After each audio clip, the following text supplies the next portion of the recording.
first day is the best because you get to meet a bunch of new people and go around and try out the new activities and just get used to the camp.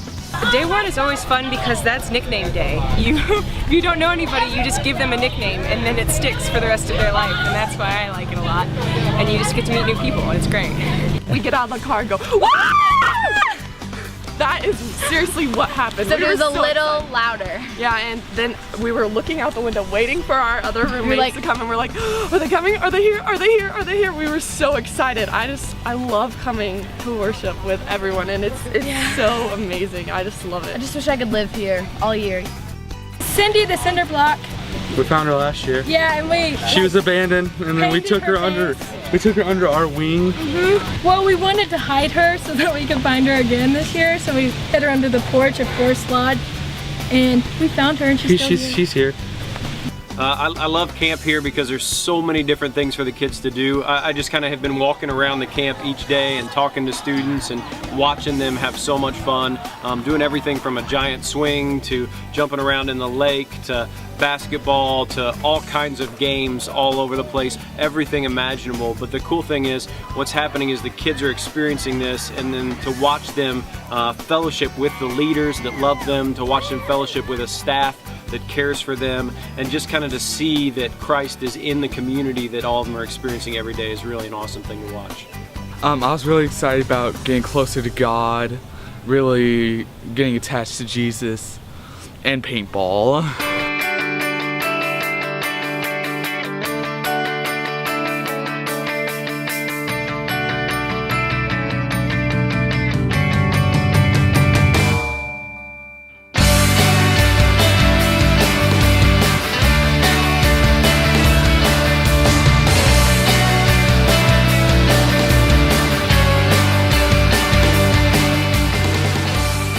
I love coming back here. I love being in this place. This is a really, really special place. And there's students that come from all over the state, all over the place to kind of just take a few moments and just stop and reflect and learn what God's doing in their lives.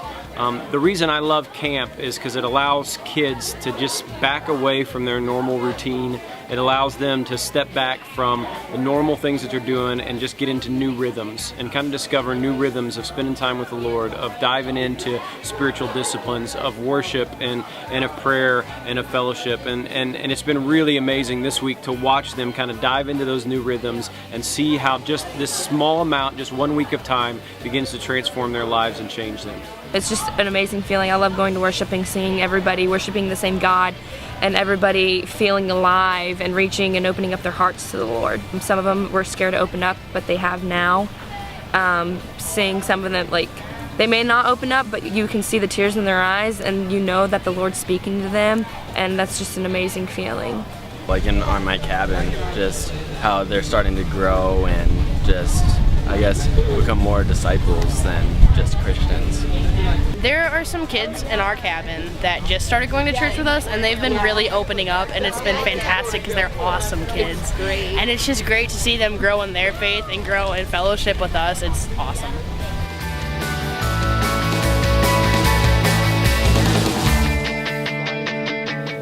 So this week we really focused in on what it means to grow. I mean, what it means to bear fruit, what it means to be planted, what it means to be a seed, and what it means for us to become the young men and women that God has called us to. And the cool thing about this week has been watching the students kind of walk from point A to point B to point C, and watching them experience what God has for them all along the way. And so watching them on the first night when just tons of kids just came forward and just were prayed for, and to watch their leaders love them and pray for them, and watch them on the second night as they're actually making promises to God, and they're really stepping in to what God's called them to, and watching kids make first-time commitments to Christ, and then just going back to the idea that all of this is about being so rooted in the Father that we know Him, that we know His will for our lives, and that we want to give up everything to follow Him.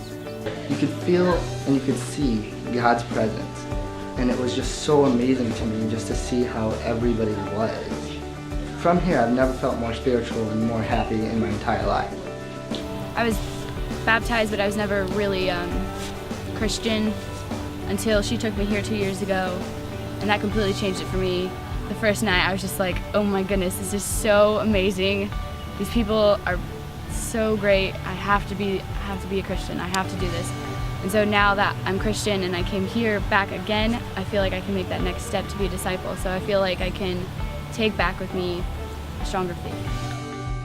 Watching these kids grow and seeing who they're becoming and what they're turning into because of God and God's grace that He's given them is just the most amazing thing in the world. Christians are disciples who tell others about Jesus, who then like that idea and that concept and they ask Christ into their heart. And those people continue to tell other people about Jesus. And that is what true discipleship is. We can't sit on our faith. We have to share it. We have to tell somebody about it. I really hope that our students walk away with a renewed passion and a renewed excitement about living out their faith every single day. I think a lot of our students love to talk about doing great things. They like to talk about doing courageous things. They like to talk about following God. But 1 Corinthians 4 says the kingdom of God is not about talk, but it's about power. And to watch these kids begin to walk in power, to watch them step out and become courageous, to watch them sacrifice and give more of themselves to follow God. That's why we do this, and that's why this is so exciting. It's not just what happens here this week, it's what happens when they go home. And that's when neighborhoods are changed, that's when communities are changed, that's when schools are changed, that's when families are changed, and students' lives are really transformed by the gospel.